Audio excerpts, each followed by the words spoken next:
We know now that in the early years of the 20th century, this world was being watched by intelligences greater than man's, and yet as mortal as his own. We know now that as human beings busied themselves about their various concerns, they were scrutinized and studied, perhaps almost as narrowly as a man with a microscope might scrutinize the transient creatures that swarm and multiply in a drop of water.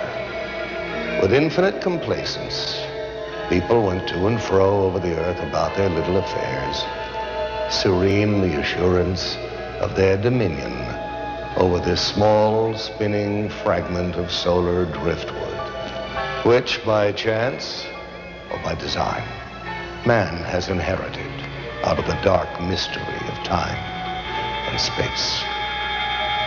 Yet across an immense ethereal gulf, minds that are to our minds as ours are to the beasts in the jungle, intellects vast, cool, and unsympathetic, regarded this earth with envious eyes, and slowly and surely drew their plans against us.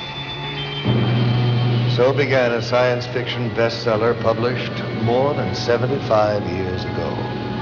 H.G. Wells's War of the Worlds. It was written and read as harmless entertainment. Science fiction was just becoming popular. Fairy tales for adults. And yet that world of science fiction is all around us right now, less fictional with every passing day. The evidence is here. Our planet is indeed being visited by intelligences greater than man's. They travel in spaceships, in flying saucers. People all around the world are seeing these craft. The Italians call them disci volanti, the French, soucoupe volant, the Russians, letayuschi tarielki. In America, we call them UFOs. There are literally thousands of police and pilot reports of UFOs, and over 900 landing trace cases have been documented. Cases where soil chemistry has changed. Swirled circles that testify to tremendous centrifugal force where something massive landed. But what? The military spokesmen of the great powers are suspiciously silent. Only one thing is certain. No earthly power has built aircraft that execute right-angled turns at supersonic speeds. And such craft are consistently seen and photographed tracking our test planes and space vehicles. Where do these alien craft come from? And what are their powers? And why are they visiting us? Are they perhaps reminding us that we are part of a vast cosmic connection, that we have links, even kinship, with worlds beyond Earth? Or are they, as more and more people believe, trying to tell us that the knowledge we need to survive, to grow, is right here on planet Earth, hidden in our science and in our past? Our planet is in crisis, and some say all this has happened before, a long, long time ago, to that mysterious, fabled land, the lost continent of Atlantis. In the 4th century BC, Plato in his dialogues vividly described an island continent beyond the Pillars of Hercules called Atlantis. Ancient Mesopotamian tablets refer to a land destroyed by the Great Flood. The Book of Genesis, the Koran, Mayan legends, the Epic of Gilgamesh, all speak of this once flourishing civilization, whose science, it is said, surpassed ours at the moment of its destruction. What became of Atlantis? According to the records of Egyptian priests, in one cataclysmic day and night, the entire continent sank into the depths of the ocean. Russian physicist Immanuel Velikovsky has suggested that Atlantis became the lost continent after a shift in the Earth's axis.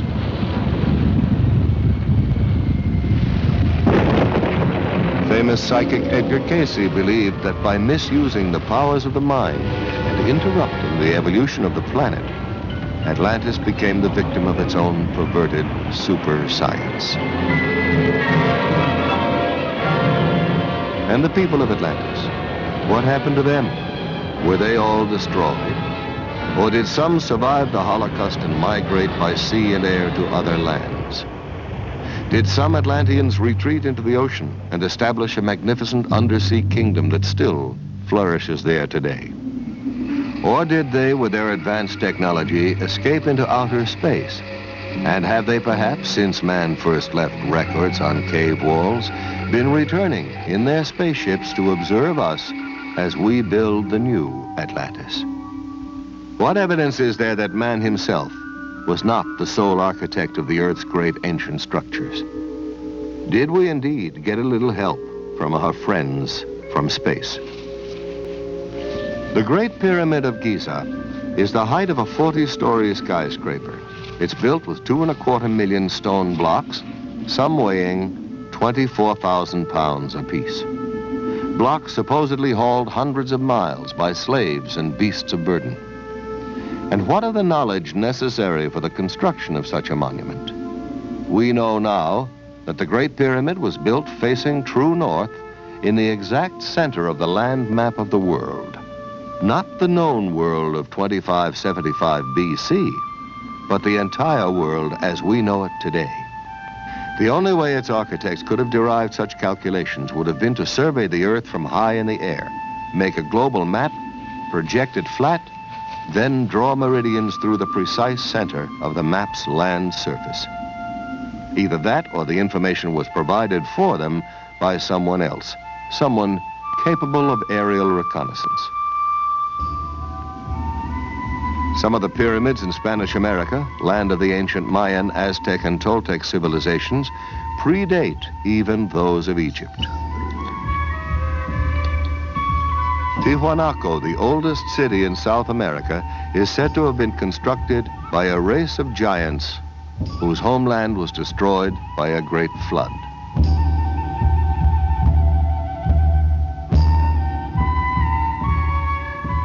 Archaeologists have discovered amazing similarities in architecture and artifacts in Egypt and at Tiwanaku. Similarities which have led some scholars to suggest that these two civilizations might have a common source, that perhaps Egypt was the principal colony of Atlantis in the Old World, while Tiwanaku was one of the drowned continent's colonial outposts in the New.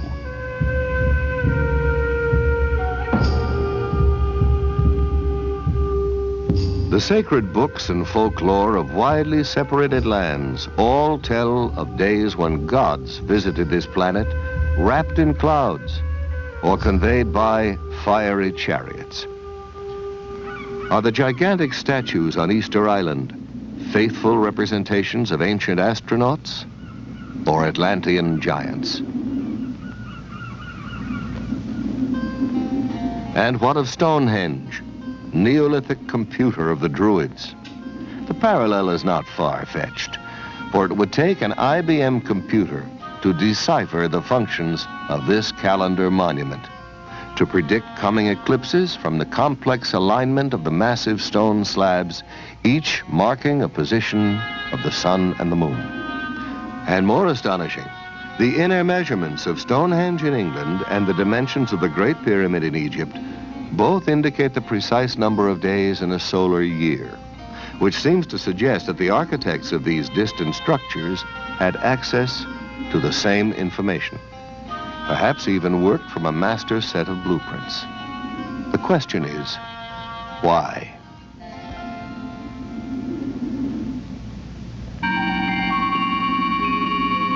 Imagine, if you will, a single team of architects traveling from continent to continent, employing local people to construct navigational aids, great beacons that could be seen from craft orbiting planet Earth. Beacons still operational today. Certainly the most permanent evidence that advanced civilizations have been visiting this planet since ancient times may be seen in these time-defying monuments, a world apart. But Let us consider what is happening in our skies today. It was exactly 8:05 p.m. when Air Defense Command received word that a mysterious light was hovering low on the horizon just northeast of Rapid City, South Dakota. Radar operators at Ellsworth Air Force Base shifted their attention to the northeast quadrant of the sky and immediately picked up an unidentified target. Air traffic control quickly contacted an F-84 patrolling in the west, asked for an interception, and vectored the jet toward the UFO. A moment later, the jet's radar picked up the unidentified return and locked on. The plane was just 3 miles from its target when the light suddenly moved away with a fantastic burst of speed. The pursuit lasted for 120 miles, but the jet could not gain on the object. Finally, the pilot abandoned the chase. At ground control, the fascinated radar men watched the unknown object change direction and trailed the jet back to the airfield. The evidence is overwhelming that planet Earth is being visited by intelligently controlled extraterrestrial vehicles. In other words, some UFOs are somebody else's spacecraft. There are no good arguments against UFO reality if we consult the evidence. Stanton T. Friedman, nuclear physicist and lecturer, has been consulting the evidence on UFOs for over 15 years. One of the most extraordinary cases he has studied recently was that of Charles Hickson and Calvin Parker, two shipyard workers from Pascagoula, Mississippi, who claimed that while fishing on the bank of the Pascagoula River, a strange craft emitting a bluish light descended and hovered just above the oyster flat 30 feet away from them. Hickson later described how 3 silvery creatures floated out of the craft, grabbed him, and floated him aboard. It was some kind of zipping sound, and when I turned around in this area out here, about 40 or 50 feet out there, there was some kind of craft, you know. It looked like it's going to come right onto the ground. But it came on down and hovered about a 1.5 feet or 2 feet off of the ground. But we didn't know what to do, you know. The river behind us and that out there, not knowing what it was. So, and then before we had time to really do anything, it seemed like an opening appeared. Toward the end, it was, you know, toward us. And the blue light, it had blue flashing lights as it was, you know, approaching the ground, but then they went out. And when the opening appeared, some source of light came from the inside. It was just almost blinding. Some UFO reports are hard even for governments to dismiss, especially when there are photographs to support the witnesses. At approximately 15 minutes to 10 Monday evening, several citizens from the East Los Angeles area phoned our station and stated that they were observing what they thought was an unidentified flying object.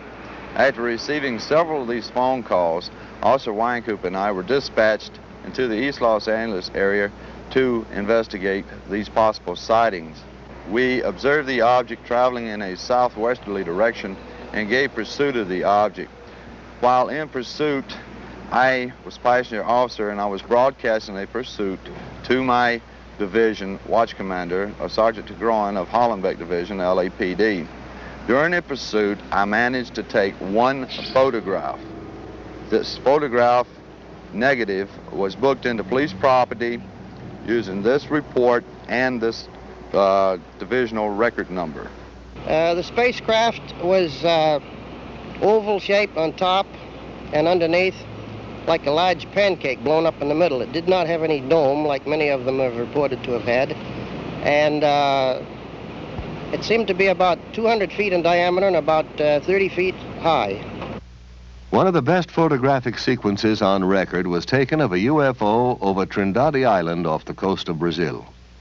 Military and civilian observers on the Brazilian training ship Almirante Saldanha saw this metallic craft nearly 150 feet long moving in over the sea to circle the island.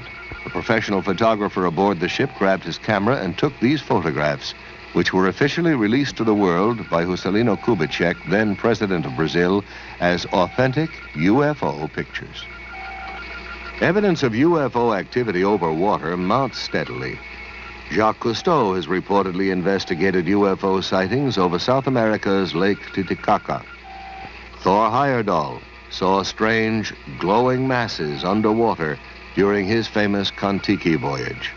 And there are literally hundreds of reports from marine scientists and ship's crews of mysterious undersea craft. What is the connection between UFOs and water? Are extraterrestrials using the oceans of our world as highly developed bases for successive space expeditions? Or are these craft, as some people believe, piloted by descendants of Atlantean survivors who sought refuge long ago under the sea? What evidence is there to support this speculation? We now have the means to explore our ocean floors, and divers have located vast stretches of what appear to be the paving stones of giants, stones as huge as the blocks that built the pyramids, crisscrossing the ocean bed in mid-Atlantic. Archaeologists have found the walkways and pillars of an ancient sunken temple off the coast of Bimini in the Bahamas.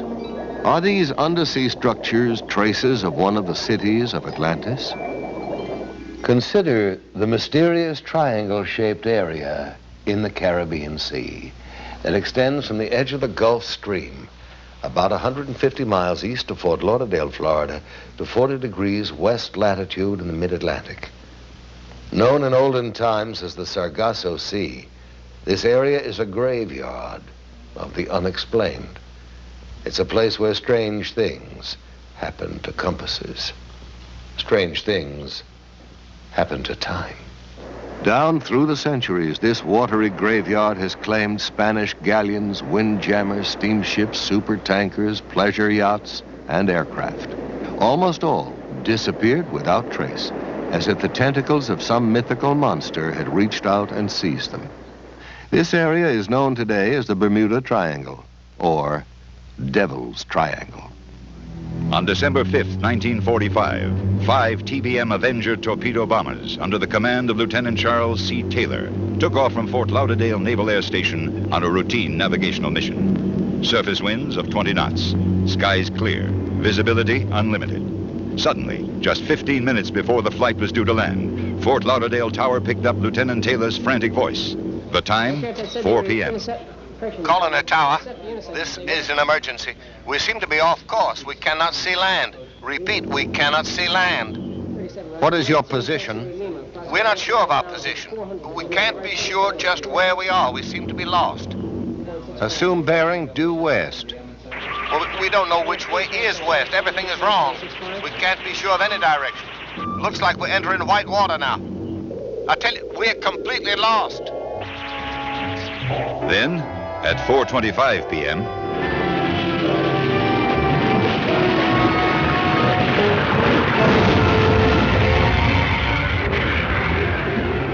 we're completely lost. And then, silence. Forever. Immediately, the Navy dispatched a Martin PBM Mariner flying boat, a huge craft with electronic tracking gear, with enough fuel to remain airborne for 24 hours. Aboard, a crew of 13. By 7:04 p.m., the Mariner 2 was missing. In 3 short hours, the Triangle had literally swallowed up 6 planes and 27 trained men.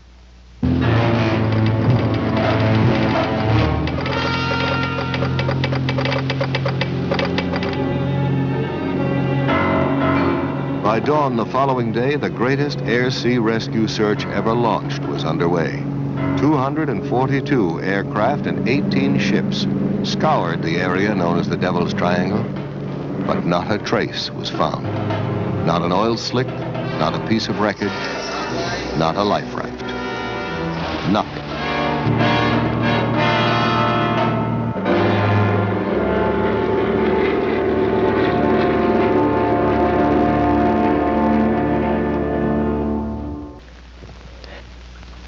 There's no comprehensive list of Triangle victims, but the litany of lost ships alone reads like a guest list from Davy Jones's locker. United States ship Nina, United States ship Grampus, the steamships Santa Clara, Star Ariel, the Home Sweet Home, the steamships Hewitt, Corner, Slocum, the Marine Sulphur Queen, the Southern District, the City Bell, the George Boston, the Raifuku Maru, and on and on and on. Ship names that descend from mythology, the steamship Rubicon, the Nereus, the Proteus, the Cyclops, the Constellation, the steamship Witchcraft. Theories about the triangle range from piracy to tunnels into other dimensions, other time zones.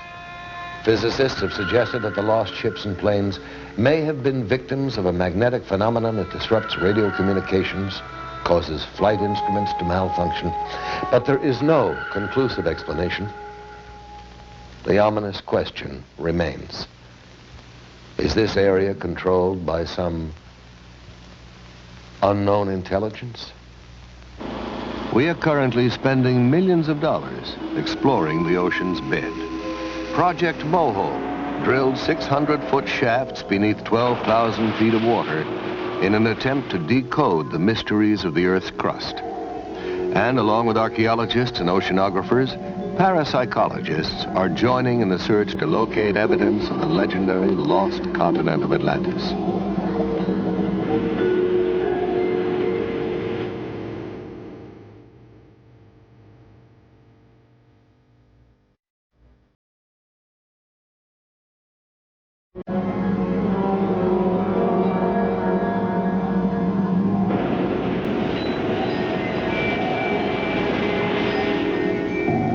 Myths from every country tell of gods and mermaids rising up out of the ocean. What if mythology is really condensed history, and the tales of these enchanted sea creatures are in fact eyewitness reports?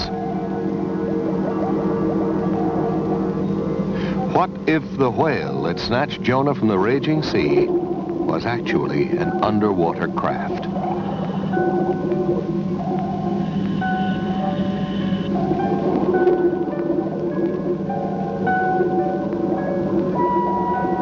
Undersea colonization may be a reality within our lifetime.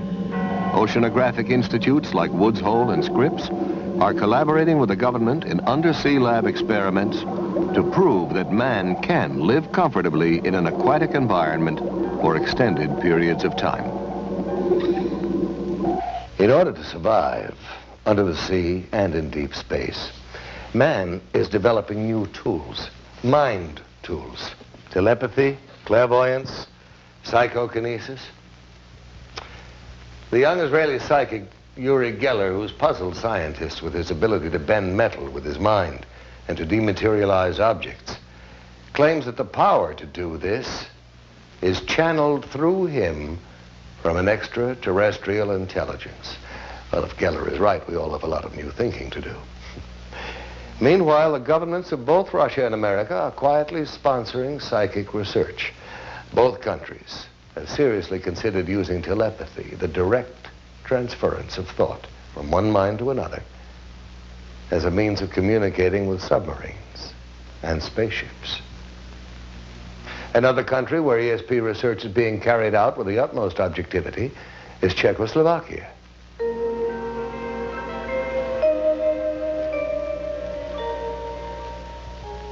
Here in a Czech laboratory, we are watching an experiment in telepathy. The subject is being placed in a deep hypnotic trance in order to free the unconscious to receive the message which will be relayed to him.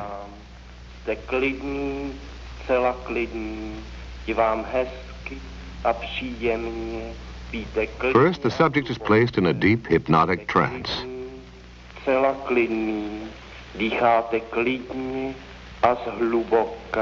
Hlubokým spánkem, spíte nejhlubším spánkem.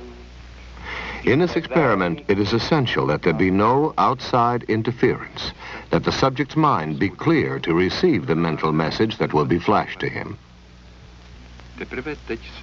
Now the experimenter, previously unknown to the sleeping subject, selects at random an envelope which contains the name of a spice. Pepper. He tastes it, and then mentally tries to convey the actual taste of the spice to the hypnotized subject. Now the scientist is saying to him, what I taste, you also will taste. What is it? And the reply comes almost immediately, pepper.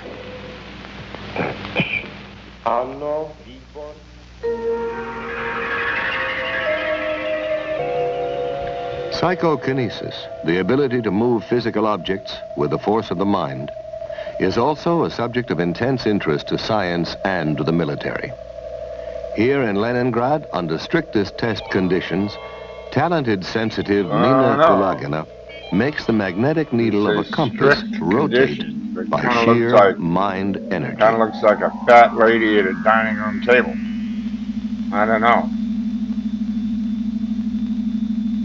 Russian scientists have found that while demonstrating this ability, the magnetic field surrounding Madame Kulagina's body is only 10 times less powerful than that of the Earth itself. Using this same energy, Madame Kulagina can also make non-magnetic objects like these matchsticks, shielded under glass, creep toward her across the table.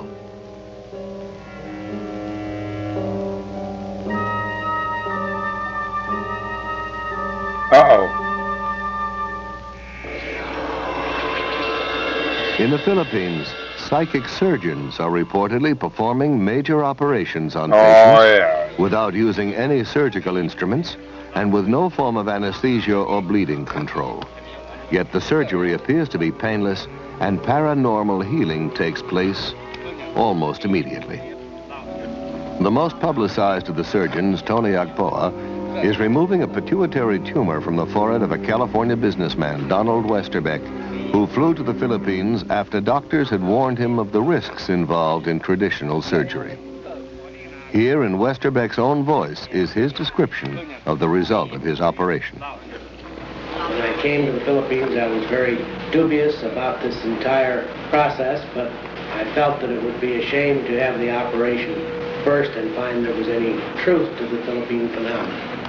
Whatever comes out may or may not be the right kind of tissue. It may well be symbolic, but it is now 2 years since that operation, and the symptoms, which were progressing quite rapidly, have pretty much disappeared. I know that whatever happened in the Philippines had a certain effect on the progress of what was happening within my head.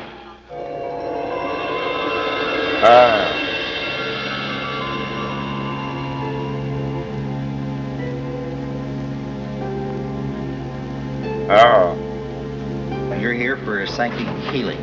We have healers here who actually laying on of the hands. Now, whatever your ailment will be affected. In some cases sooner, in some cases a little bit later. You'll be subject to psychic healing. You'll also be subject to psychic readings. They'll help us determine what your particular problem happens to be. The healers have this energy that flows through them, imparting a psychic energy. And this energy will flow to whatever part of the body.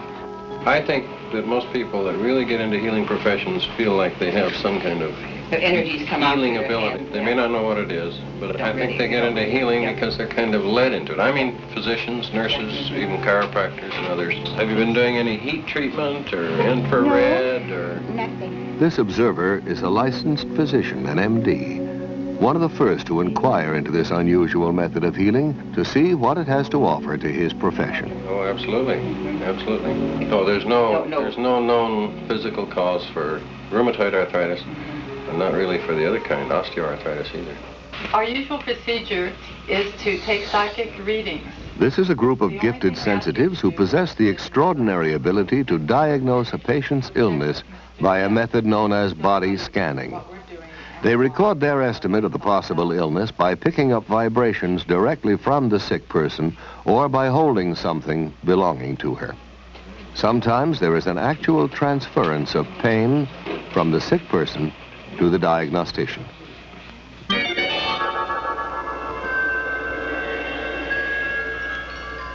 The idea of an energy field or an aura surrounding the human body goes back many centuries. In biblical paintings, artists attempted to depict it by painting halos or aureolae encircling the heads of divine religious figures.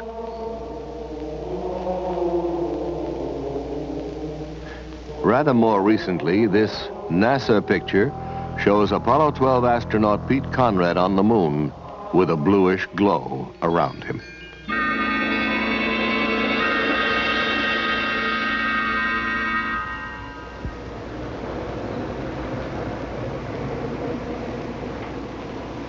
A leading American center of psychic research is the University of California at Los Angeles, where research psychologist Dr. Thelma Moss is experimenting with Kirlian photography, a revolutionary technique invented by Russian scientists Semyon and Valentina Kirlian, which captures on photographic plates the aura or energy field surrounding both organic and inorganic objects.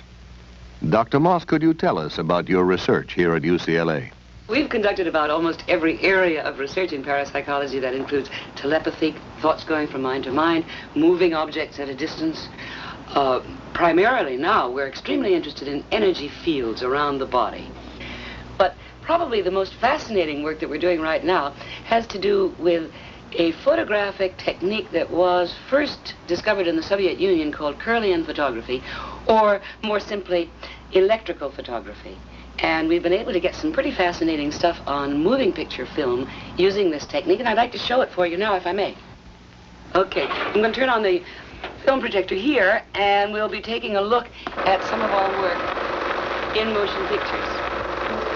Due to the efforts of experimental researchers such as Dr. Moss, the technique of Kirlian photography may soon be of practical use in almost every area of physical science. Inorganic objects photograph very differently from organic objects. Coins have a steady corona. We get the illusion that there is movement going around it, but the actual corona itself is static and its boundaries fixed, whereas human beings show a remarkably different effect. This is the right index finger pad, and we can see how brilliantly around his finger there are flares, and the corona keeps changing its pattern. We took a young lady and asked her if she'd get drunk. Here she is, 2 finger pads on her right hand before she's had anything to drink at all. And it is rather a placid effect. After 4 glasses of champagne, we see that she's become considerably brighter and the gaps have closed. And from the backs of her fingers are emitted sparks from time to time. After 8 glasses, she's in a much better state. From the rear projection of her finger pads, there are brilliant effects. Now we tried before and during kissing. This is the left and right, male and female, before kissing, and we can see that the coronas of both are rather dim, with a gap definitely existing between their fingers at the point where they are almost but not quite touching. These same subjects were photographed during a kiss. Their coronas have become considerably brighter and, in fact, are reaching out toward each other, perhaps the woman reaching out a bit more to the man than the man is toward the woman. Here we find an extraordinary example, which doesn't happen very often. Do you notice the red blob of light appearing between the 2 people? In anticipation, we like to think of the kiss to come. While kissing, the white and almost pink colors have become much more prominent, and it would seem the man on the left is perhaps enjoying the experience a little bit more than the person on the right. Now, Dr. Moss has also observed through the Kirlian process the dynamic interchange of energy between a psychic healer and his patient.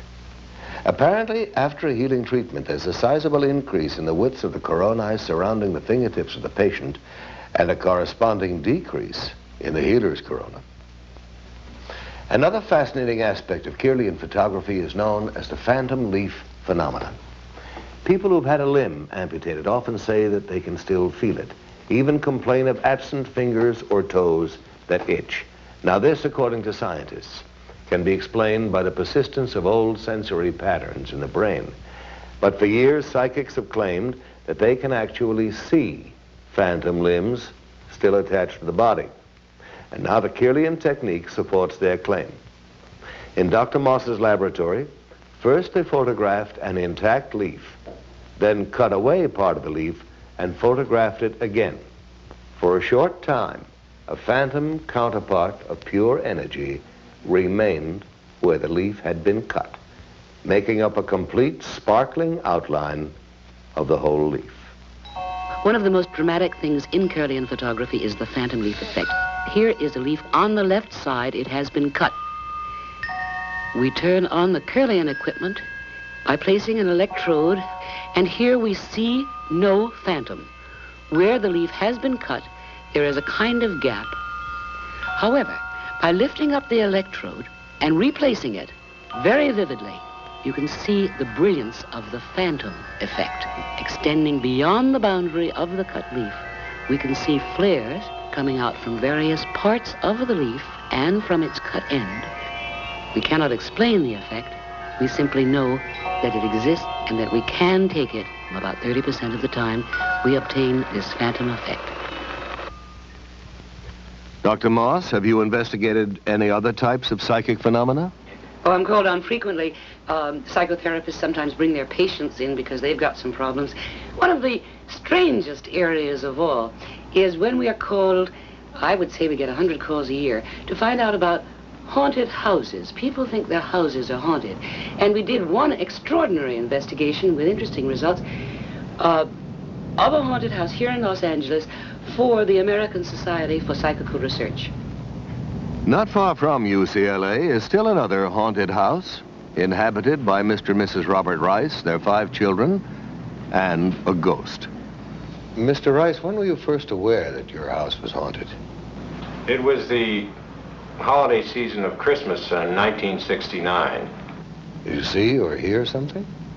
Well, it was more of a feeling than either sound or sight. It was one of these things that there was an extremely strong presence in the house, and I got up, I'd say it was 1 or 2 o'clock in the morning, and began to look around the house. I searched all the rooms expecting to find a burglar, but there was no one in the house, but a very, very strong presence.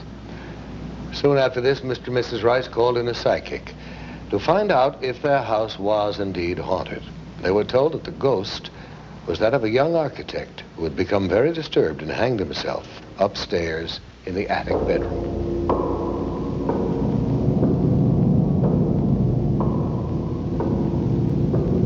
Well, I was working in my studio downstairs. I'm a painter, and this individual had become such a familiar part of our family after a number of years that I more or less tried to communicate with him on working in this painting. I saw a man about 5'7", very thin, dark complected, wearing a white shirt rolled up to the sleeves, open collared dress shirt, dark pants, and black shoes. There was an immediate effect of the painting taking shape. It was almost as if it were directed, although I didn't move my hand. It's not really a painting of him as he looks, it's more of a feeling of his personality. The California Society for Psychical Research came to the Rice's house to investigate the case.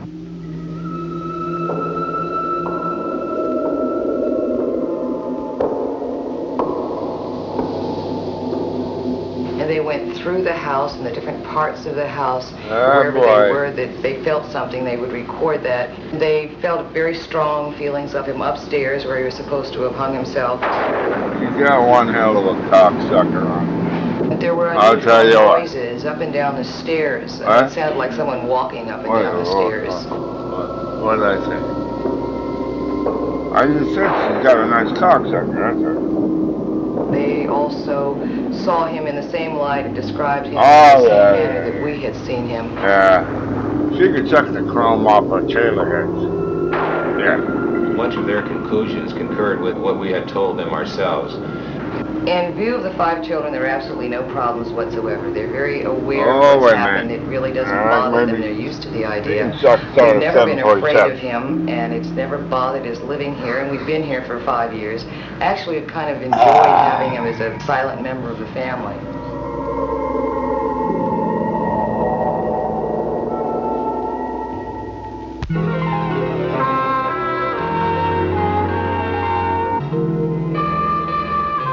But most of us are reaching out to a new, exciting future. There is now a generation born to the knowledge that man can leave the earth. A generation prepared, even eager, for contact from beyond Earth. And we're beginning to explore inner space to learn about the amazing psychic potential of the human mind. Where then do UFOs fit into our newly expanding awareness of the paranormal? Perhaps investigative reporter Ralph Blum, author of Beyond Earth, a book about man's contact with UFOs, could answer that question for us. Mr. Blum, what do you think about the UFOs? I think we have to consider them as an example of Murphy's Law. Murphy's Law says that if something can possibly happen, it will.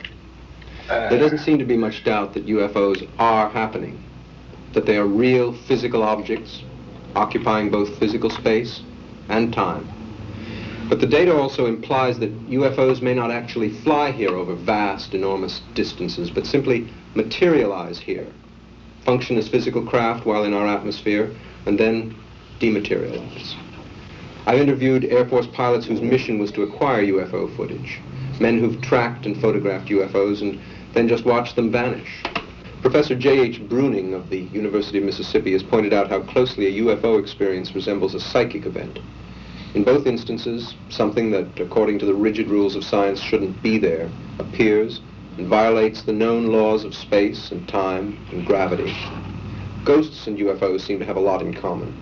Ghosts materialize, seem to float or hover above the ground, often communicate telepathically, then dematerialize, just like the reports of UFOs and their crews.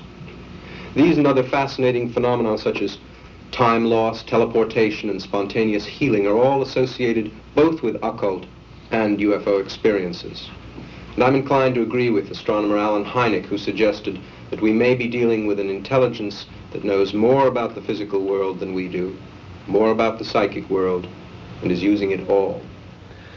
Mr. Blum, I understand that you got down to Pascagoula, Mississippi, just 36 hours after Charles Hickson and Calvin Parker had their UFO encounter. Yes, I did. It was the first time I'd seen for myself the profoundly disturbing effect of such an experience, not only on the two men, but on the entire town. Nothing that powerful had happened to Pascagoula since Hurricane Camille hit the Gulf Coast. And it was quite impossible to sit in the same room with Charlie and Calvin and not believe that something terrifying had happened to them. They had me one on this arm like this, and on the other one, you know, they had my other arm like that. And I just seemed to lift up to the same height they were off the ground, and we just moved into the craft. Now inside, how did they lay you out? Do you remember how it happened? Yes. I didn't see any tables or chairs or anything in there. I'm not saying it wasn't in there because the light was almost blinding, but I didn't see any. And when they carried me inside, they seemed to just lean me back, you know. And this eye, well, I keep referring to it as an eye, it moved up in front of me about this close. Mm-hmm. And it started right at my eyes, looking me right in the eye. Uh-huh. And it hesitated there for a few seconds, and it just started moving over my entire body. When they brought me from the craft along this area here, and they didn't drop me, you know, they just released me back to the ground. And I fell. I don't know why my legs were weak. I don't know why it was the fright or what it was, but I fell onto the ground. And that's when I seen Calvin. He's standing right over here in this area, and he was standing facing the river with his arms outstretched like that, just like he was staring at something. A man in Missouri gave a paper on 546 landing cases from 34 countries. These all involve traces, that is, where some marks were left after the UFO took off. One place where this happened was on the Johnson Farm in Delphos, Kansas, November 2nd, 1971. The strange marks in the middle there are a ring of soil affected by a UFO. There are a whole host of tests run on the ring. It's clear that something strange happened to the soil as far down as 14 inches deep. To give you an example of what happens to soil, the soil on the left was from that ring, obviously different in color and texture, and I might say from laboratory tests also different in composition from the normal soil on the right. As long as UFOs remain in the air and perform impossible acrobatics, we can all enjoy arguments about who is hallucinating. And the military can tell the anxious citizens you did not see a flying saucer. That was Venus, or swamp gas, or migrating geese, or whatever.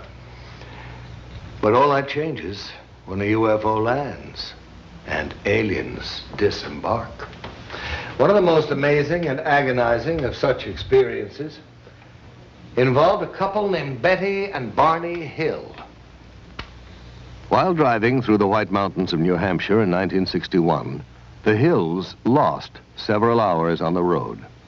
Unable to account for the missing hours and plagued by recurring dreams, they finally sought psychiatric help. While under time regression hypnosis, both Barney and Betty Hill relived being taken aboard a strange, glowing craft manned by beings not of this earth. While aboard, they were given an extensive medical examination and told that they would not remember what had happened to them. This is a model of one of the UFO occupants as described by Betty Hill under hypnosis. They were under 5 feet tall, with grayish skin, and communicated by some sort of thought transmission. In contrast, the creatures that floated toward Charles Hickson appeared to have been servo mechanisms or robots. The pointed spike ears prompted astronaut Brigadier General James McDivitt to suggest that they were probably some kind of advanced radar device. Another version of what they look like, this is a drawing made by an artist, a composite based on hundreds of eyewitness reports. And obviously most landings don't get reported. This character is about 4.5 feet tall or so, 2 arms, 2 legs, a head and a body, slightly different facial features, obviously not like any of our friends down here on Earth.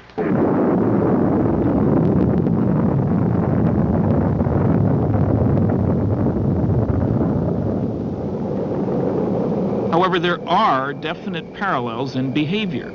They have Earth excursion modules, which behave very like our lunar excursion modules. Take our Apollo program.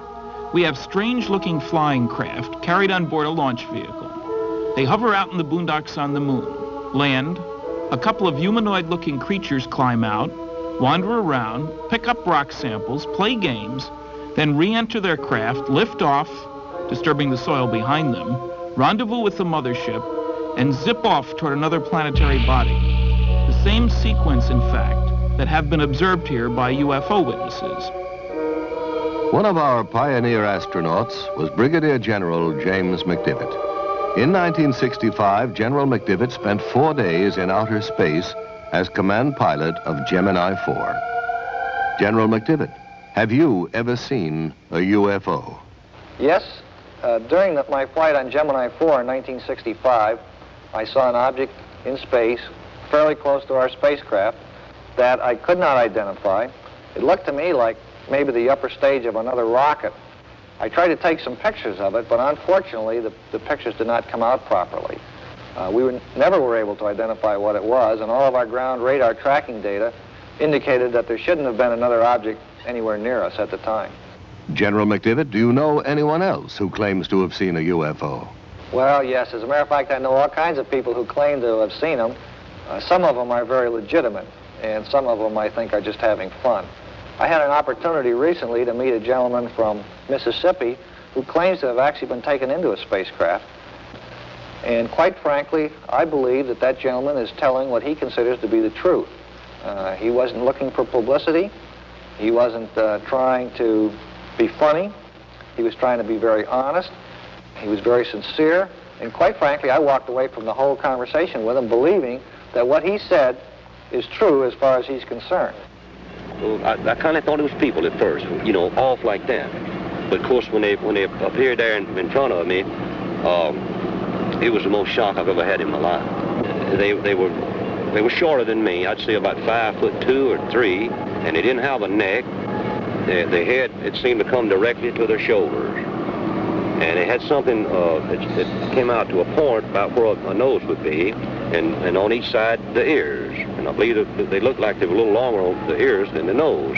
But it seemed to me when they came out that doorway, or that opening or whatever it was, then just almost instantly, they were right there on us. Their arms, they had arms, and I saw the arms moving here and in the shoulders. But they had weld. I mean, their fingers were weld, and then they had something like a thumb, and they were like this. Mm-hmm. Can you tell me about the lie detector test? When they were asked to come over here to talk to these people, they had in their mind that it was just a big joke. And if I understand it correctly, they ran one test on Mr. Hickson. The machine showed that he was telling the truth. Then they run another one. And then the examiner, he began to wonder himself. So he ran the third test, and he believed just what Mr. Hickson had told him. Sheriff Diamond, can you tell me just what happened that night? We questioned them at length. And then we left the room and recorded every all the conversation they had. Recorded between the two of them.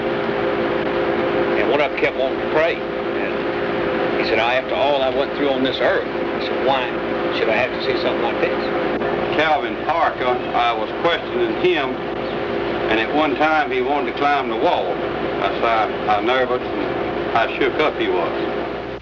But since I was down there, and since I was a physician, and several other scientists and investigators were asked to consult and look into the situation, I was asked, would I mind if I would be present, and I said I wouldn't mind at all. And while it is still very difficult for us to believe that a spaceship landed and that robot-type creatures came out and actually took these two people into the spaceship, these men, in my opinion, believe that they saw this and that they were being honest in reporting what they have reported. Charles Hickson's story is not unique. UFOs first soared into the news in this country in 1947, when pilot Kenneth Arnold saw 9 disc-shaped objects skimming along at high speed and in an unconventional manner, like a saucer would if you skipped it across water. A newspaperman who interviewed Arnold coined the term flying saucer, and over a quarter century of sky watching began. For 28 years, these metallic disc-shaped craft, tens of meters in diameter, have been seen around the world, from Paris to Papua to Pascagoula. Although science has failed to supply a generally accepted explanation of UFOs, the subject has been investigated by the United States Congress. In 1968, Congressman J. Edward Roush of Indiana chaired the House Committee on Sciences and Astronautics Symposium on UFOs. Congressman, do you believe UFOs are somebody else's spacecraft? Well, I hesitate in answering the question only because of this. I don't know, but my imagination tells me that perhaps, just perhaps, there is something that would permit a man to travel faster than light. Perhaps there is something that would permit an intelligent form of life from another planet revolving around another star to make that long trip. And that way they left out hundreds of reports by... For more than 20 years, Major Donald E. Kehoe, U.S. Marine Corps retired, has been reporting on the world of flying saucers. I understand, Major Kehoe, that like physicist Stanton Friedman, you believe that we are being visited by intelligently controlled vehicles from other planets. I do, and I agree with the Air Force. They've had a secret conclusion to that effect since 1948. A few years ago, I conducted a symposium here on Capitol Hill, and the participants of this symposium were scientists of some renown. And they were scientists who had an interest in UFOs. And during the course of that symposium, photos were presented which purported to be UFOs. One of the scientists who analyzed the photographs at Congressman Roush's hearings was Dr. Robert M.L. Baker, Jr., who has consented to evaluate for us 2 UFO films from the files of the Smithsonian Institute in Washington, D.C. We see here the Montana 1950 film showing 2 bright objects taken by Nicholas Mariana of Great Falls, Montana. The natural phenomena that is often given as a source of these images is airplane reflections. Airplanes, unless moving at unrealistically high speeds, would have to be so close to the observer as to be identified as airplanes in order for them to portray the kind of motion seen on the film. I don't concede these images to be airplanes, airplane reflections, comets, or other well-understood natural phenomena. We don't know whether these are sophisticated weapons. Everyone denies that they are. Our own country denies that they are sophisticated weapons of this country. This film was taken in 1952 by Delbert Newhouse, a Navy photographer, near Tremonton, Utah.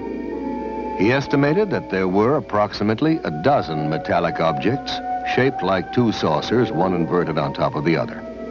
The official explanation was that the objects were a flock of soaring gulls. But Dr. Baker had this to say. Birds, such as gulls, simply don't make the kinds of accelerated turns at high speeds that were measured on the film. There also exists some meteorological data that would indicate that there were no updrafts that could have allowed the birds to maintain flight for long periods by simply spiraling. It would seem more likely to me that it is some natural phenomena or even possibly something from outer space. There is, however, another theory. The Bermuda Triangle is not the only area in which navigators have been troubled by the odd behavior of magnetic compasses. As every school child knows, something strange happens to your magnetic compass as you voyage into the Earth's polar regions. Scientists have turned to space, to the upper atmosphere, even to the sun, to account for this magnetic anomaly. But responsible reports suggest a greater mystery. A large concentration of UFO sightings in the Arctic and Antarctic has led some experts to speculate that these regions may serve as landing bases for extraterrestrial craft. It's even been suggested that the flying saucers, in fact, emerge from and re-enter the Earth's interior by polar doorways, and at the center of our planet is their true place of origin. In 1947, Rear Admiral Richard E. Byrd, in command of the U.S. Navy Task Force, flew 1,700 miles beyond the North Pole, not as would be expected over frozen icy wastes, but across a vast land of mountains, freshwater lakes, rivers, green vegetation, and animal life, a land not recorded on any map. From the evidence provided by Admiral Byrd and other famous explorers of the Arctic and the Antarctic, it has been suggested that the Earth is not, as we have been taught, a solid sphere with a fiery center of molten metal, but is in fact a hollow shell in which a small amount of the original fire remains to form a central sun capable of emitting light and of supporting plant growth. It has even been claimed that the huge mammoths found frozen in the polar ice are not prehistoric, but were animals from the Earth's hollow interior that wandered to the surface and froze to death. Proponents of this theory estimate that the Earth's crust is approximately 800 miles thick, with openings at its polar extremities. They suggest that Admiral Byrd and other explorers actually entered the openings leading to the Earth's interior without knowing it. These explorers assumed that they were still traversing the outer surface because the downward slope of the entrance is so gradual and because they could not see the other side of the opening, which is hundreds of miles away. Almost to a man, scientists ridicule the hollow Earth theory. They will tell you that the only hollow spaces anywhere near the poles are located in the heads of those who believe in the theory. And yet, a number of disquieting questions remain unanswered. How then do we account for the warming effect, the presence of increasingly warm winds as one travels north beyond 70 degrees latitude? Why do these winds carry enormous quantities of black dust? Why does colored pollen stain the snow red, green, and yellow over thousands of square miles of the Arctic? Why are all icebergs composed of fresh water? And why do explorers find tropical seeds and plants and even trees floating in the fresh water off these icebergs? Where do all these things come from? Well, the answer to these questions is obvious to anyone who believes in the existence of an unexplored region hidden in the Earth's interior. But the hollow Earth theory is not limited to this planet. In his book, A Journey to the Earth's Interior, Marshall B. Gardner discusses the bright lights seen shining from the polar caps of Mars, Venus, and Mercury. Concludes that these planets also have hollow interiors and central suns. According to Gardner, the aurora borealis, the northern lights, result from the rays of that central sun inside the Earth, projected through the polar opening into the night sky. Now, before we join in the laughter of scientists at these notions, we should remember that 100 years ago, the world's most prominent astronomers staked their reputations on the fact that rocks did not fall from the sky. Today, these rocks are called meteorites. Science, like any living thing, must grow. Now, one of the crucial new questions for scientists is how to travel through deep space. Are there cosmic arteries, openings maybe in the fabric of the space-time continuum? In the past, man ascribed immortality to the stars. But now we know that, like ourselves, stars are born, grow old, and eventually die. At the end of their lifetime, stars only a little heavier than our sun suddenly blaze up in a supernova explosion, becoming giant galactic flares that collapse into white dwarfs and then eventually burn out to become black dwarfs, each about the size of the Earth. If the star is somewhat heavier, it will collapse to a much smaller and far more compressed neutron star about 10 miles in diameter.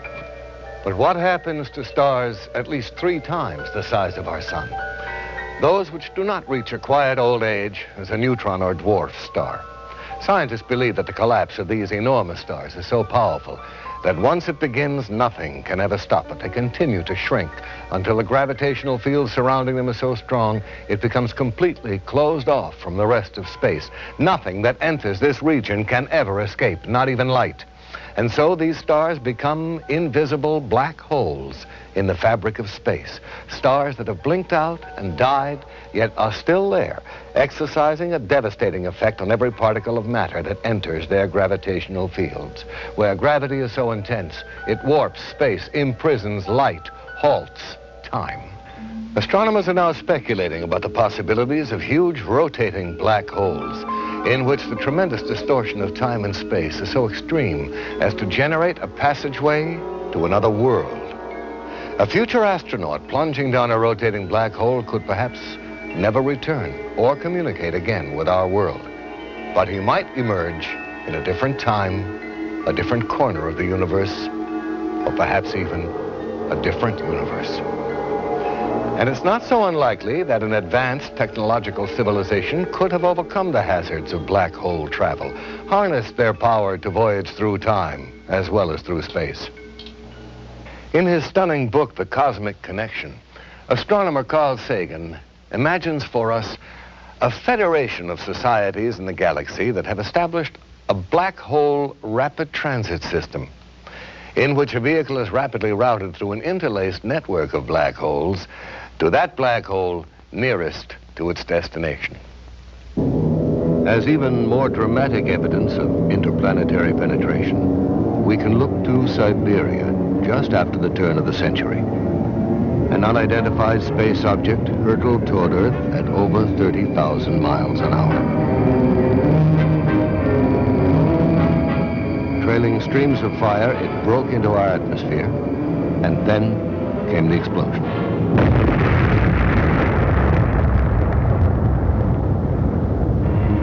Equal in force to a thermonuclear blast. A huge mushroom of fire and smoke, an explosion like none recorded on Earth before that left traces of radioactivity and felled trees within a 40-mile radius. And yet there was no sign of a crater.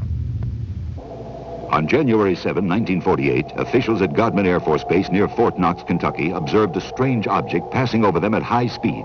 Minutes later, at 2:30 p.m., a squadron of P-51 fighters approaching from the south was asked by the Godman Tower to investigate the UFO. Captain Thomas Mantell, the squadron leader, left the formation and began to climb.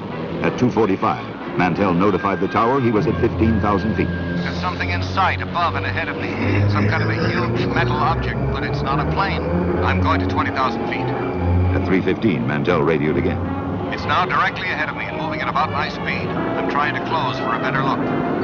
That was Captain Mantell's last transmission. All further attempts to reach him failed. Less than an hour later, searchers found the plane. Mantell was dead. His shattered watch had stopped at 3:18. Does our military have in its possession the twisted metal remains of crashed UFOs, the charred bodies of space crewmen? I don't know. There are no easy answers. But one thing is clear. with the formidable resources at its disposal, the American military has to have the best collection of UFO data in the world. And I really think it's time they shared that data with the people. I must say I have some sympathy for the military, especially the Air Force, whose province is, after all, the wild blue yonder. What do you do when something unknown is penetrating your airspace and you can't cope with it? The bureaucratic solution seems to be, when in doubt, classify. But I also have real sympathy with the people who are the victims of this policy, people whose lives will never be the same because they had the courage to report what they saw. I admit some people have been seeing some pretty strange things lately. One of the strangest and most bizarre is the appearance of huge hairy creatures that walk upright on two legs and are frequently sighted in areas where UFO activity has been reported. Somewhere in these dense forests lurks something for whose origin and existence science can offer no earthly explanation. Called Sasquatch in Canada, Bigfoot in the western states, Folk Monster in Arkansas, Momo in Missouri, Skunk Ape in the Florida Everglades, these foul-smelling giants, some of them reportedly 10 feet in height, crash around in the undergrowth, uproot trees, invade logging camps, and terrify witnesses.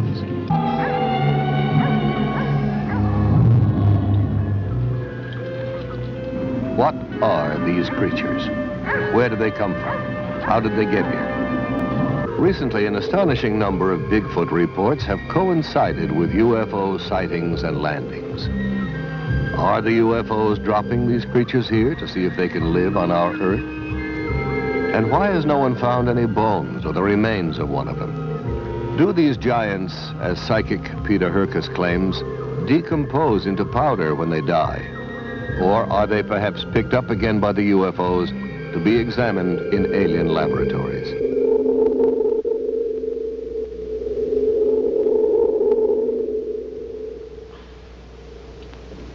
Is the Bigfoot a cosmic mutation? Incredible as this notion may seem, we're contemplating even stranger possibilities in our own laboratories. In 1818, when Mary Shelley first conceived of the Baron Frankenstein, the idea of one human being fabricating another was sheer fantasy. Now the inconceivable has become a near reality, as scientists around the world do research in the new and ominous field of genetic engineering. By a process known as cloning, we can now reproduce genetically identical copies of an individual organism. Already, experiments in cloning plants and lower animal forms have been successful. The way has been paved for similar experiments with human cells. At the University of California at San Diego, Dr. Walter Desmond is carrying out research in cloning. In this laboratory, we're working with a variety of cultured cell lines. These are cells originating from various tissues in the body, which can grow essentially forever in culture vessels. The material from which we start, the animal tissue, is made up of a number of different kinds of cells. Since we are often interested in studying only one cell type, it is desirable to have cultures which come from a single cell. We would expect then all cells in such a culture to be identical. This is accomplished by cloning, putting a very small number, even one cell, in a culture dish and allowing the individual cells to grow. Colonies of cells arising where there was originally only one can be isolated and studied with the assurance that all of these cells are of identical origin. There is still some question whether cells of higher animals have this potential. At the University of Indiana, Dr. Janice Brothers has been doing extensive work on the development of lower animal forms, such as salamanders, from a single parental source. Thus, the new specimen salamander grows up to be essentially an identical twin, a generation removed, of the single parent. Axolotls are a type of salamander which come from Lake Yacamoco in Mexico. The axolotl is useful to scientists because many mutations have been described in this animal. The development of each characteristic of the body is controlled by genes. A change in a gene is called a mutation. Some of the mutations that have been found in the axolotl affect the development of the eye, heart, legs, skeletal system, and the pigment. The golden and white axolotls are animals which have pigment mutations. The 4 large dark axolotls swimming in the aquarium are a clone of nuclear transplants made by transplanting a nucleus from the cell of a normal embryo into an egg which has abnormal cytoplasm.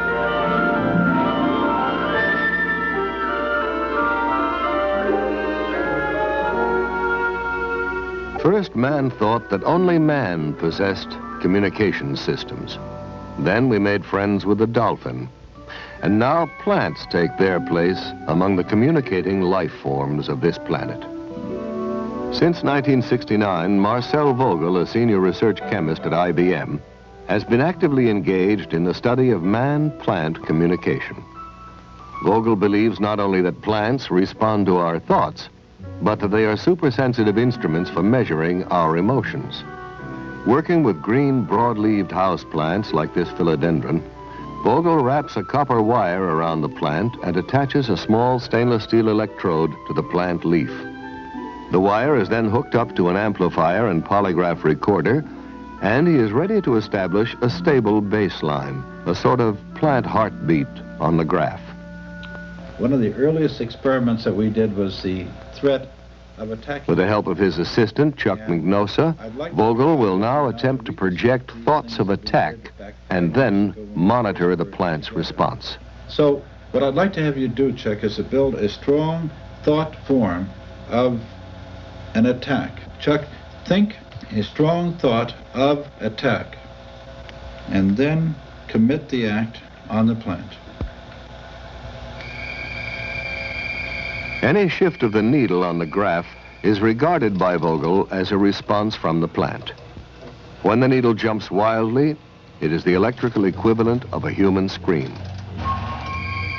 Next, we will see both Marcel Vogel's and the plant's response to his assistant, Tom Montalbano's directed thoughts. Both the plant and Marcel Vogel are tied into the narcophysiograph biofeedback machine. This is the plant response telemetered through the stainless steel electrodes. Here is Marcel's galvanic skin response. This trace is Marcel's pressure and his cardiovascular relaxation and tension of the blood vessels. This trace is the temperature variation coming from Marcel's hand. As you can see, it's lowering. Now I'll be quiet. Now I'll focus into you, Tom. Tom, do you like women? Definitely.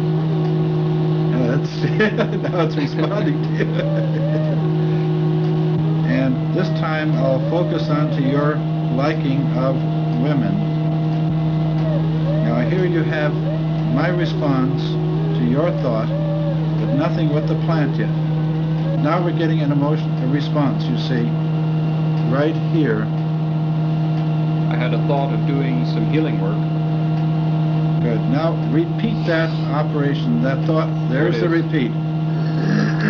There you picked it up. Now it transferred. See, your mind was locked in. There's the thought finally transferred. All right. Look at this. There it is. There's a response to our personal interaction. It's always a thrill to me when I see this happen, because it's hard to believe that we are all linked together with thought. So we really become one with each other and nature.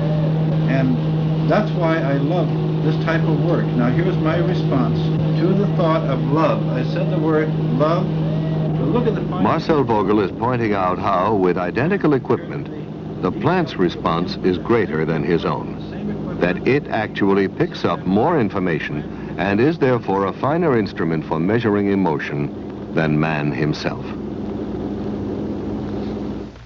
Research into the secret life of plants raises some awesome moral questions. Should we, for instance, give up cutting roses in our gardens? Should we eat only vegetables that have died a natural death? And what is natural when we speak of death? The human race has come a long way since Faust sold his soul to the devil. Now we are ready to negotiate with death, to treat dying and death as a disease, and a curable disease at that. In March of 1963, biologists at the University of Oklahoma confirmed that the skin cells of the Egyptian princess Mene were still intact and, in effect, alive. Yet Princess Mene has been dead for several thousand years. Ancient Egyptian priests apparently knew many of the secrets of life preservation, secrets we are now in the process of rediscovering through a branch of science so new that most people have never heard of it. The name is cryonics. Cryonics is a program of extended life. Because of the tremendous gap between the research laboratory and the general practitioner's office, it appears it is no longer appropriate to bury or cremate an individual simply because he is suffering from a terminal disease and has suffered a cardiac arrest. In fact, there is much more we can do utilizing the newest developments and breakthroughs in the science of cryobiology. In fact, cryonics regards dying and death as a disease, most serious indeed, but not necessarily incurable. How do you cure a patient of death? Well, under ideal conditions, a patient would be in a hospital, and just seconds after cessation of heartbeat, death certificate would be signed, constituting legal death. Immediately, the patient's body temperature must be reduced to 0 degrees centigrade just as soon as possible. This is accomplished by usually placing the patient in a cold bath solution and rapidly reducing the body temperature. The purpose is that we are trying to reduce the metabolism. We are trying to slow down the dying process as rapidly as we can. Preparing the body for the second phase of cryonic suspension, which is perfusion, where the body is actually brought down to temperatures all the way down to 300 degrees below zero. This process of perfusion consists of replacing the blood in the body with a biological antifreeze that protects the cells from these very, very low temperatures. Once the patient has gone through the perfusion process, they are placed in a temporary environment of dry ice until a capsule has been prepared, a cryogenic storage vessel made out of stainless steel that will contain the patient's body and also provide the low temperature refrigerant. In this case, we're using liquid nitrogen, which has a temperature of minus 320 degrees Fahrenheit. At this temperature, for all practical purposes, time ceased to exist.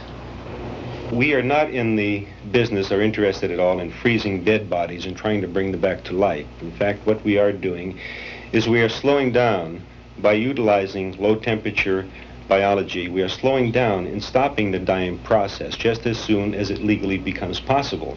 The churches are very much in agreement with the objective of extending and saving precious life. Here we have a young lady who was placed in cryonic suspension, and actually the church not only agreed with the procedures, but actually provided a Monsignor to come down and bless the capsule in the hope that indeed that this woman could be saved. How did you become interested in this research, Mr. Nelson? Well, as a child, I was fascinated with the phenomena of hibernation, how animals could survive long, foodless, cold winters. Most recently, we had a real example of a human being, a young man by the name of Armando Sacaros, who wanted to escape from Cuba. And he conceived of the idea of stowing away in the wheel well of a high-flying jet. He didn't realize that the ordeal that he was about to encounter was a situation where the altitude at 39,000 feet does not have enough oxygen to sustain life, or that the outside temperature was minus 40 degrees, and that the wheel well is not a pressurized compartment. Any one of these factors could have and should have taken his life.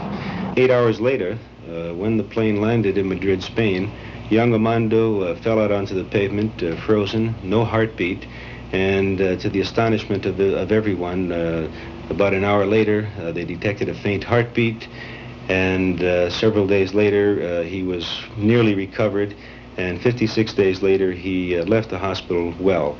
Scientists from around the world came and examined the young man, marveled at what he did could not be done by their present understanding, and the ultimate conclusion was that Armando Sacaros was indeed the first artificially induced case of human hibernation. In the past several years, NASA has been allocated millions of dollars for hibernation research as a possible aid to space travel. Now, personally, I think it would be a very brave man who would agree first to be frozen alive and then sent out in a rocket to Mars. Is it possible, in fact, Mr. Nelson, for people to be cryonically suspended while they are still clinically alive? Not legally in this country today, in my opinion. We often have requests from patients, terminal patients, who are suffering terribly from cancer or other diseases and who would like to have their bodies cryonically suspended as soon before they suffer the final stages of death and the agony and so on. However, it is not possible because of the legal definition of death. The process cannot be started until cessation of heartbeat. But it definitely would be to their advantage biologically, medically, and I hope someday that we will be able to actually apply these procedures to patients when they are in a terminal condition, if that's what they desire. To some people, this is one of the most gruesome, I might even say chilling, developments of the biological revolution. But not, I think, as threatening or as mind-stretching in its implications for the future as is cloning. I recall reading a French essayist who suggested that when man is on the verge of creating life, God will return.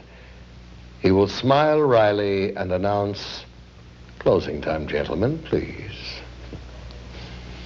You know, not long ago, the concept of growing a whole organism from one cell, asexually, in a laboratory would have seemed impossible. But already scientists are contemplating the cloning of human life. Dr. Richard Siegel, professor of genetics at UCLA, has agreed to discuss some of the ethical, the social, and even the political implications of science interfering with evolution. Dr. Siegel, is it likely, in your opinion, that cloned man will become a reality in the near future? The very definite possibility exists that in the foreseeable future, it will be possible to clone the most complex mammal of all, man himself. We have the theory, we have the scientific know-how. However, some of the very specialized techniques that are required have not yet been achieved. But there's reason to believe that with the concerted effort, some of the barriers that now exist can be avoided. Were human cloning finally achieved, and I must emphasize that it has not yet been done, I think that it would raise some very remarkable ethical problems for all mankind. After all, here would be a group of people who would have no proper father, no proper mother, no family, who would recognize from the outset that they were Xerox copies, as it were, of people who exist or had recently existed. And to contend with this through their lifetimes would present a most difficult problem that would finally have to be dealt with. Whether it would be psychiatric, psychological, I don't know. I would not like to be a Xerox copy myself. Certainly cloning would raise, too, some very practical problems for man.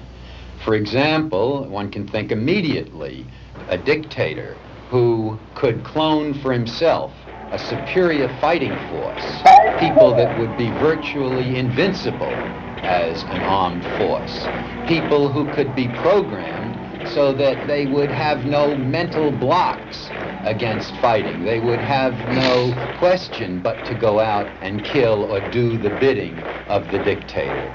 Now here's another possibility. Really very intriguing, but at the same time quite frightening. We can imagine that a very wealthy, very powerful individual might have a dozen or so clones of himself prepared. And these could be kept in storage, as it were, and could be used when called upon as a source of spare parts. For example, when this wealthy old man's heart began to give out, he could get a new heart, a transplant, from one of his clone copies. And there would be no danger whatsoever of transplant rejection.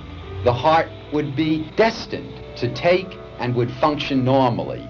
Similarly, in the case of some horrible accident, if a leg were removed or horribly damaged in the case of the wealthy man, a spare part again could be taken from a cloned copy, and this could be used to function. But here's the question. What do we do with the copy from whom the spare part has been removed? What indeed would we do with all those pieces and parts and almost persons?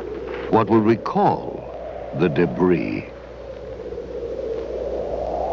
Has man become too arrogant? Do we already believe there is nothing that science and technology could not eventually solve? Are we indeed the new Atlantis? The challenge that confronts us is as enormous as it is exciting. We are ready to tap new resources: telepathy, psychokinesis, Bigfoot and black masses, UFOs and Atlantis, Kirlian photography, cloning, and cryonics. These subjects all have one thing indisputably in common. People want to know more about them, to learn to forge new tools for mankind's future on Earth and beyond. Where are these new concepts and talents coming from? Are they imprinted in us from the beginning? Or are we being programmed from without, in the sense that the Lord once programmed Moses for survival? Are some of us again in contact with angels, technological angels, if you like, who are better at the game and wiser? I don't know. I think that they know more of what's going on down here on this earth than we think. And I don't know, they might have been, you might say, looking for somebody that could, you might say, hold up under the strain and convince people that there is another world and there's some kind of life on that world. They. Who are they? Well, we're living in a troubled time. So perhaps the most pleasing theory is that they are from planet Earth itself, from far in the future, when we have at last learned to travel backward in time. I like that. Because if that theory is correct, if they are our own descendants, if they are from the future, why then it means we made it. We survived.